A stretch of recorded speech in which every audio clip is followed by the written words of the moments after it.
বাংলায় রেল প্রকল্পের কাজ কেন আটকে রয়েছে তার কারণ হচ্ছে জমি জট। কারণ বাজেটে বাংলার জন্য বরাদ্দ থাকলেও থমকে যাচ্ছে রেল প্রকল্পের কাজ।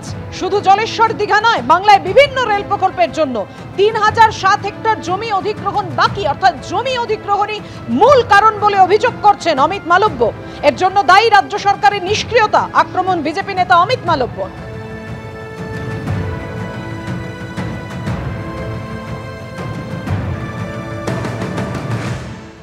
মমতা বন্দ্যোপাধ্যায় যে প্রজেক্টগুলো করে গেছিলেন, যে প্রপোজালগুলো করে দিয়ে গেছিলেন, সেগুলোকে এরা শুকিয়ে মারছে। ফলে এবার কোথাও রেল লাইনে একটা বিরাট জায়গা দিয়ে যায়, কোথাও হয়তো কেউ কোনো মামলা করে আছে, কোথাও হয়তো কারুর কোনো কোর্টে কেস চলছে।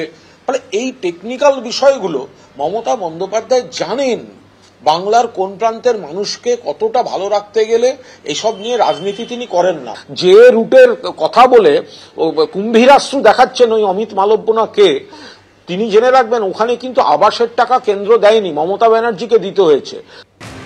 শুভেন্দু অধিকারীকে চ্যালেঞ্জ হুমায়ুন কবিরের। বারুইপুরের ট্রেলার দেখিয়েছিলাম, মুর্শিদাবাদের সিনেমা দেখাবো। শুভেন্দুর বারুইপুর অভিযান সুপার ফ্লপ।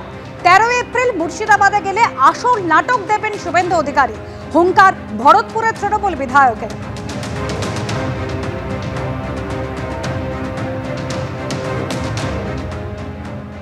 বিমান বন্দ্যোপাধ্যায়কে আক্রমণ করে বা তার বিধানসভায় গিয়ে তার বিরুদ্ধে জনমত তৈরি করার উদ্দেশ্য নিয়ে যেটা গেছিল সেটা সম্পূর্ণ সুপার ফ্লপ হয়েছে।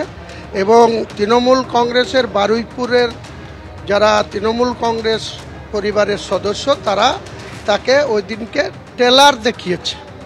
আমি মনে করি বারুইপুরের তৃণমূল কংগ্রেসের নেতৃবর্গকে আমার অত্যন্ত ধন্যবাদ জানাই, অভিনন্দন জানাই যে শুভেন্দুর মতো এই ধরনের একটা আস্ফলন করা ব্যক্তি, যে 35টা গাড়ির কনভয় নিয়ে প্রায় 40 জন বিধায়ককে সঙ্গে নিয়ে তিনি বারুইপুরে ঢুকেছিলেন, তাকে যে ট্রেলার দেখিয়েছে, এটা ট্রেলার আগামী মুর্শিদাবাদে যখন ঢুকবে সেদিন মূল ওকে নাটক যে মঞ্চস্থ হওয়ার সেটা সেদিনকেও জবাব পাবে।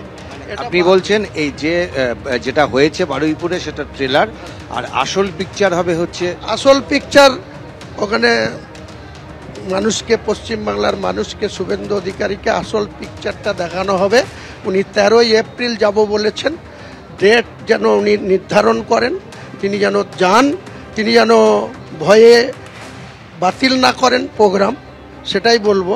তারপরে গেলে উনি মুর্শিদাবাদ থেকে আসল নাটক ওনার বিরুদ্ধে মঞ্চস্থ করা হবে।